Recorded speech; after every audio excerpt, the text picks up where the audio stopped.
അസ്സലാമു അലൈക്കും. അപ്പോൾ നമ്മുടെ ഓണം ഇങ്ങ് എത്തി. അപ്പം നമുക്കും പല കാര്യങ്ങളും ചെയ്ത് തീർക്കാനുണ്ടല്ലേ. അപ്പം ഞാൻ ഇന്നൊരു ഫ്രൂട്ട് പായസത്തിൻ്റെ റെസിപ്പിയും കൊണ്ടാണ് വന്നിരിക്കുന്നത്.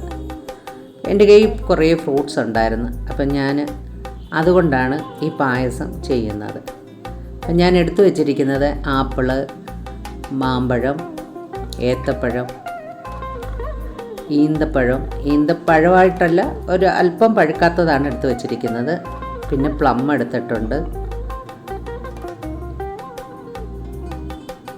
പിന്നെ എടുത്തിരിക്കുന്നത് ഒരു അനാറാണ്. പിന്നെ അതിൻ്റെ ബാക്കി ചേരുവകളെല്ലാം ഞാൻ എടുത്ത് വെച്ചിട്ടുണ്ട്. അപ്പോൾ ഓരോന്നായിട്ട് ചേർക്കുമ്പോൾ ഞാൻ കാണിക്കാവുന്നതാണ്. അപ്പോൾ ഇതെല്ലാം ഈ ഫ്രൂട്ട്സ് എല്ലാം നമുക്കൊന്ന് കട്ട് ചെയ്തെടുക്കാം. അതിനുശേഷം ഒരു ഉരുളി അടുപ്പിൽ വെച്ച് അതിലേക്ക് നമുക്ക് നെയ്യ് ചേർത്ത് കൊടുക്കാം. 1 ടേബിൾ സ്പൂണോളം നെയ്യ് ഞാൻ ഇതിലോട്ട് ഇപ്പോൾ ചേർക്കുന്നുണ്ട്. അപ്പം നെയ്യ് കുറേശ്ശെ ചേർക്കുന്നുണ്ട് ഈ പായസത്തിൽ. വളരെ രുചികരമായിട്ടുള്ളൊരു പായസമാണ് ഫ്രൂട്ട് പായസം. ഹെൽത്തിയുമാണ്.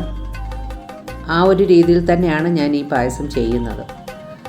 അപ്പോൾ നെയ്യ് ചേർത്ത് നെയ്യൊക്കെ ചൂടായി വന്നതിന് ശേഷം അണ്ടിപ്പരിപ്പ് മുന്തിരിയിട്ട് അതൊന്ന് വറുത്തെടുത്തിട്ടുണ്ട്. എന്നിട്ട് അതിൽ നിന്ന് മാറ്റുന്നില്ല, അതിലേക്ക് തന്നെ ഞാൻ ഈ കട്ട് ചെയ്ത് വെച്ചിരിക്കുന്ന നമ്മുടെ ഫ്രൂട്ട്സ് എല്ലാം ചേർത്ത് കൊടുക്കുകയാണ്. ആപ്പിളുണ്ട്, മാമ്പഴമുണ്ട്, ഏത്തപ്പഴമുണ്ട്, ഈന്തപ്പഴമുണ്ട്, പ്ലംസ് ഉണ്ട്, അങ്ങനെ പല വിധത്തിലുള്ള ഫ്രൂട്ട്സ് ഉണ്ട്. അപ്പം നമ്മുടെ കയ്യിൽ ഏതെല്ലാം ഫ്രൂട്ട്സ് ഉണ്ടോ അതൊക്കെ എടുക്കാവുന്നതാണ്. അപ്പോൾ ആ രീതിയിലാണ് ഞാനും എൻ്റെ കയ്യിലുള്ള ഫ്രൂട്ട്സ് എല്ലാം എടുത്തിട്ടുണ്ട്. അങ്ങനെ ഈ ഫ്രൂട്ട്സ് എല്ലാം കൂടെ നമുക്ക് ഈ നെയ്ക്കകത്തിട്ട്, വേണമെങ്കിൽ കുറച്ച് നെയ്യ് കൂടെ ചേർക്കാം, ഇട്ട് നല്ല ഒരുവിധം ഒന്ന് സ്മാഷ് ആവുന്നത് വരെ നമുക്ക് നന്നായിട്ടൊന്ന് വഴറ്റിയെടുക്കാം. അപ്പോൾ ഇതിൻ്റെ ആ പച്ചമണമൊക്കെ മാറി ആ നെയ്യൊക്കെ ചേർന്ന് നന്നായിട്ടൊന്ന് വെന്ത് വരുന്നത് വരെ നമുക്ക് ഈ നെയ്ക്കകത്തിട്ട് നന്നായിട്ടൊന്ന് വഴറ്റിയെടുക്കാം.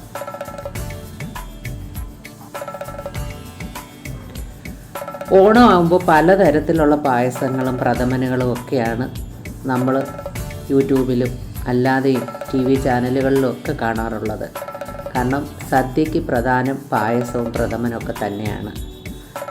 അപ്പം ഏത് രീതിയിലുള്ള പായസം ഉണ്ടാക്കുമ്പോഴും നമ്മൾ അതിൻ്റേതായ രീതിക്ക് ഉണ്ടാക്കിയെടുത്താൽ നല്ല ടേസ്റ്റായിരിക്കും.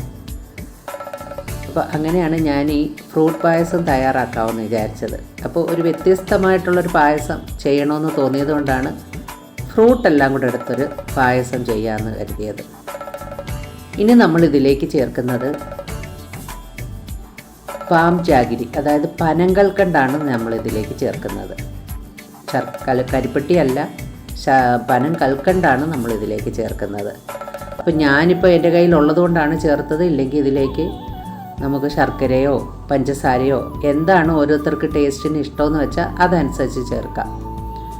ഞാൻ കുറച്ച് പനങ്കൽക്കണ്ട് വെള്ളത്തിലിട്ടൊന്ന് കുതിർത്തതിന് ശേഷം ഇതിലോട്ട് ചേർത്ത് കൊടുത്തതിന് ശേഷം ഈ ഫ്രൂട്ട്സ് എല്ലാം അതിലും കൂടി ഇട്ട് നന്നായിട്ടൊന്ന് വേവിച്ച് എടുക്കുകയാണ്.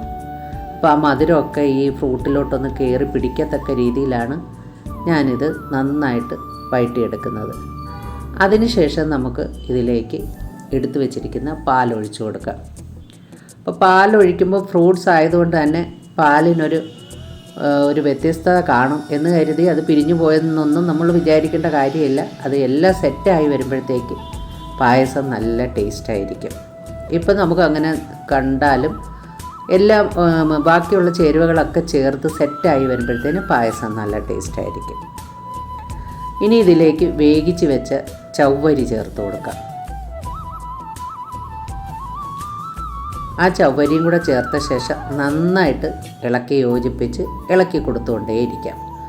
അപ്പോൾ ഇടയ്ക്കിടയ്ക്ക് നമുക്കിതൊന്ന് ഇളക്കി കൊടുക്കാം. അടുക്കി പിടിക്കാതിരിക്കാൻ പ്രത്യേകം ശ്രദ്ധിക്കണം. ഞാനിതൊരു മീഡിയം ഫ്ലെയിമിൽ ലോ ഫ്ലെയിമിലും ഇട്ടാണ് കുക്ക് ചെയ്തെടുക്കുന്നത്. അപ്പോൾ നമ്മൾ ചേർത്ത ഈ ഫ്രൂട്ട്സ് എല്ലാം ഒരുവിധം വെന്ത് കഴിയുമ്പോഴത്തേക്ക് നമ്മളിതിലേക്ക് അനാർ ചേർത്ത് കൊടുക്കാം. അപ്പോൾ അനാർ നമുക്ക് ഒരുപാട് വേവില്ലാത്തത് കൊണ്ട് നമുക്ക് അനാർ വഴറ്റൊന്നും ചെയ്യേണ്ട കാര്യമില്ല. അല്ലാണ്ട് തന്നെ നമ്മൾ ഈ ബാക്കിയുള്ള ഫ്രൂട്ട്സ് എല്ലാം ഒന്ന് വെന്ത് കഴിയുമ്പോഴാണ് അനാറിട്ട് കൊടുക്കുന്നത്. അങ്ങനെ മാതളം എല്ലാം ചേർത്ത് കൊടുത്തിട്ടുണ്ട്. കുറച്ച് മാതളം നമ്മൾ ഇതിൽ നിന്ന് മാറ്റി വെച്ചിട്ടുണ്ട്. എന്താ വെച്ചാൽ മാതളം നമുക്കൊന്ന് ഗാർണിഷ് ചെയ്യാൻ വേണം. നമ്മൾ ഇതിനകത്ത് അണ്ടിപ്പരിപ്പ് മുന്തിരിയൊക്കെ വറുത്തത് അങ്ങനെ തന്നെ ചേർത്തിട്ടുണ്ട്. അതിട്ടാലും നമുക്ക് ഇത് ഗാർണിഷ് ചെയ്യുമ്പം ഒരു ഭംഗി കാണത്തില്ല. അപ്പോൾ അതിന് വേണ്ടിയിട്ടാണ് ഞാൻ കുറച്ച് അനാറ് മാറ്റി വെച്ചിരിക്കുന്നത്. അപ്പം ആ അനാറ് മാറ്റി വെച്ചതിന് ശേഷം ബാക്കി ഇതെല്ലാം ചേർത്ത് നമുക്ക് ഇത് നന്നായിട്ട് തിളച്ച് വരുമ്പോൾ നന്നായിട്ട് ഇളക്കി കൊടുത്തുകൊണ്ടേയിരിക്കാം. അപ്പോൾ തിളച്ച് പുറത്ത് പോകാതിരിക്കാനും ഒക്കെ ഒന്ന് ശ്രദ്ധിക്കണം. അപ്പോൾ നമ്മൾ ഫ്ലെയിം മീഡിയം ഫ്ലെയിമിലും ലോ ഫ്ലെയിമിലും ഇട്ട് വേണം ചെയ്യാൻ. അപ്പോൾ ഈ സമയത്ത് നമുക്ക് അല്പം മധുരം നോക്കാം. മധുരം നോക്കിയതിന് ശേഷം മധുരം വേണമെങ്കിൽ കുറച്ചുകൂടെ ചേർത്ത് കൊടുക്കാവുന്നതാണ്. അപ്പോൾ ഫ്രൂട്ട്സ് എല്ലാം ഒരുവിധം ആയിട്ടുണ്ട്. ഇനി നമ്മൾ ഇതിലേക്ക് കോൺഫ്ലവറാണ് ചേർക്കുന്നത്. ഞാനൊരു 1.5 ടീസ്പൂൺ അളവിൽ കോൺഫ്ലവർ എടുത്തിട്ട് അതിലേക്ക് ഒരല്പം പാലൊഴിച്ച് കട്ടയില്ലാതെ മിക്സ് ചെയ്തെടുത്തതിന് ശേഷമാണ് ഇതിലേക്ക് ചേർത്ത് കൊടുക്കുന്നത്. അപ്പോഴത്തേക്ക് നമ്മുടെ പായസത്തിന് നല്ലൊരു കുറുകലൊക്കെ കിട്ടും. ഇലയിലൊക്കെ ഒഴിക്കത്തക്ക രീതിയിൽ നമ്മുടെ പായസം ആയി കിട്ടുകയും ചെയ്യും. കോൺഫ്ലവർ ചേർക്കാൻ ഇഷ്ടമില്ലാത്തവർക്ക് ചേർക്കേണ്ട. ഗ്ലാസ്സിലൊക്കെ എടുത്ത് പായസം കുടിക്കത്തക്ക രീതിയിൽ നമുക്ക് ഈ പായസം ചെയ്തെടുക്കാവുന്നതാണ്. അങ്ങനെ കോൺഫ്ലവറിലെല്ലാം നമ്മൾ പാല് ചേർത്ത് നന്നായിട്ട് കട്ടയില്ലാതെ ഇളക്കിയെടുത്തതിന് ശേഷം നമ്മൾ ഈ പായസത്തിലേക്ക് ചേർത്ത് കൊടുക്കുന്നുണ്ട്. അപ്പോൾ കോൺഫ്ലവർ ചേർത്ത് കഴിയുമ്പോഴത്തേക്ക് പെട്ടെന്ന് പായസം തയ്യാറായി കിട്ടും.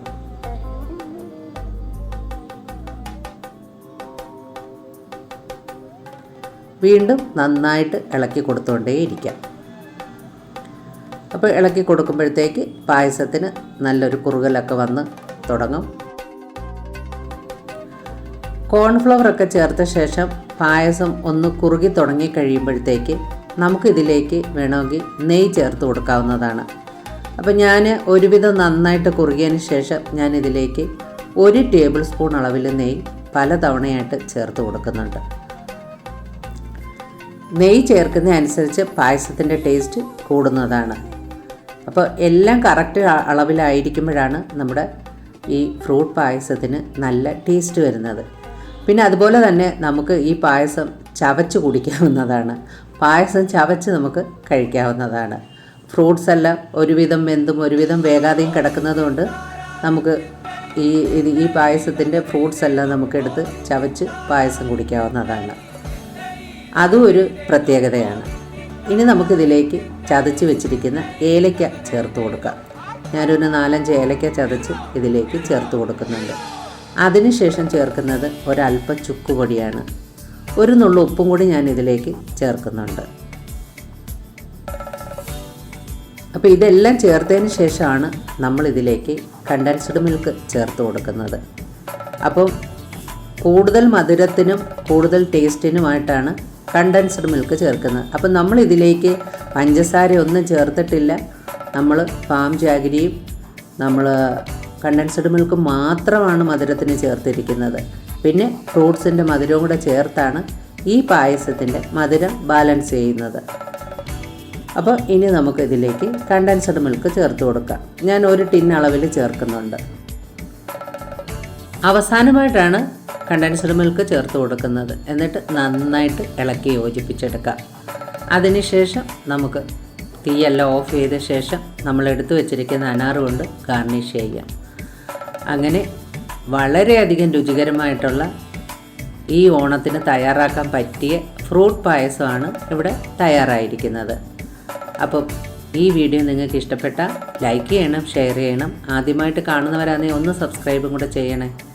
തൊട്ടടുത്തുള്ള ബെൽ ബട്ടനും കൂടെ അമർത്തിയാൽ ഞാനിടുന്ന വീഡിയോയുടെ നോട്ടിഫിക്കേഷനൊക്കെ നിങ്ങൾക്ക് കിട്ടുന്നതായിരിക്കും. വീഡിയോ അവസാനം വരെ കണ്ട് നിങ്ങൾക്ക് ഇഷ്ടപ്പെടുകയാണെങ്കിൽ നിങ്ങളുടെ ബന്ധുക്കൾക്കും സുഹൃത്തുക്കൾക്കും ഒന്ന് ഷെയർ ചെയ്ത് സപ്പോർട്ട് ചെയ്യാൻ മറക്കരുത്.